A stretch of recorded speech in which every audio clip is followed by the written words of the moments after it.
মটরশুঁটির কচুরি তো আমরা অনেকেই খেয়েছি। কি খেয়েছেন তো? মটরশুঁটি বাটা কি কখনো খেয়েছেন? দেখুন তাহলে আজকের রেসিপিটা সেটা নিয়ে। নমস্কার বন্ধুরা, আপনাদের সবাইকে আমি স্বাগত জানাচ্ছি আমার চ্যানেল নীলুস লাইফ অ্যান্ড স্টাইলে। আশা করি সবাই ভালো আছেন, আমিও ভালো আছি। আজকে বানাচ্ছি মটরশুঁটি বাটা। এই বাড়িতে অনেক দিন ধরে মটরশুঁটিগুলো পড়েছিল, শীতকাল তো চলে যাচ্ছে, তা কি করব বাটা খাওয়া যাক বেশ ঝালঝাল করে। ধুয়ে ঠুয়ে নিলাম ভালো মতো। এবার মিক্সিতে দিয়ে তার মধ্যে বেশ কয়েকটা কাঁচা লঙ্কা একটু বেশি না দিলে ঝাল তো না হয়, যদি তাহলে তো ভালো লাগবে না। একটু কালো জিরে দিয়ে দিলাম পরিমাণ মতো। আর এখন দিয়ে দিতে হবে একটু লবণ আর হলুদ গুঁড়ো। লবণটা আপনারা নিজেদের স্বাদ মতো ব্যবহার করবেন। আর এই মিক্সিতে যখন দেওয়া হবে এই টাইমে আপনারা চিনিটা দিতে পারেন, তাহলে একবারে পেস্ট হয়ে যাবে। আর যদি এখন না দেন তাহলে যখন কড়াইতে সেটা ভাজা ভাজা করা হবে পেস্টটা, তখনও দিতে পারেন।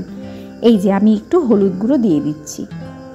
এবার এটাকে বন্ধ করে পেস্ট করে নিতে হবে। একটু জল চাইলে দিতে পারেন, আর যদি আপনারা একটু শুকনো শুকনো করতে চান তাহলে একটু টাইম লাগবে করতে, তখন সেভাবেও করতে পারেন।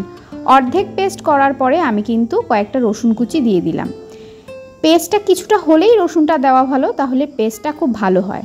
এই যে আমার পেস্ট একদম রেডি। আর কি, এবার গ্যাস ধরিয়ে কড়াই বসিয়ে তার মধ্যে এবার এটা বাটাটা করতে হবে। আর কোনো ঝামেলাই নেই। কড়াইটা বসিয়ে দেখে নিলাম কড়াইটা গরম হয়ে গেছে।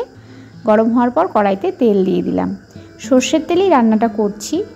বাটা জাতীয় সমস্ত রান্না কিন্তু সর্ষের তেলে বেশি ভালো হয়।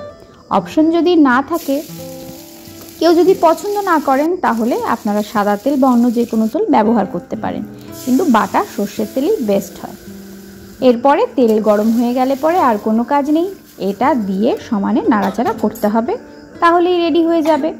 একটু লুজ আছে এখন, এটা যখন ঘন হয়ে আসবে, আশপাশ থেকে তেল বের হয়ে আসবে, তখনই বুঝবেন যে আপনার বাটাটা একদম রেডি।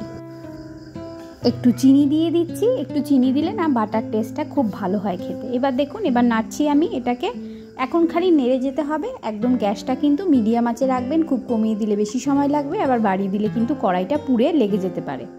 তাই জন্য মিডিয়াম ফ্লোতে রাখলেই এটা খুব তাড়াতাড়ি হয়ে যাবে। এই যে আমার বাটা রেডি। এবার আমি এটাকে বাটিতে তুলে নিলাম। পরিবেশন করার আগে, খাওয়ার আগে একটুখানি সর্ষের তেল ওপর দিয়ে দেবেন, গরম ঢেকে দেবেন। দারুণ লাগেই। এছাড়াও কাঁচা সর্ষের তেলের গন্ধের একটা আলাদা সতেজতা থাকে, যেটা ভাতের সাথে খেতে খুব ভালো লাগে। এরকমভাবে যে কোনো বাটা করলেই একটু কাঁচা তেল উপরে ছড়িয়ে দেবেন। আমি আমাদের মা ঠাকুমাদের তো দেখতাম এই কাজটাই করতে, এবং সত্যি সেটা খাওয়ার সময় কিন্তু দারুণ লাগতো। আপনারাও করবেন। আজকের ভিডিওটা ভালো লাগলে লাইক এবং শেয়ার এবং সাবস্ক্রাইব অবশ্যই করবেন, পাশে থাকবেন। দেখা হবে আপনাদের সবার সাথে আরও একটা নতুন ভিডিও নিয়ে।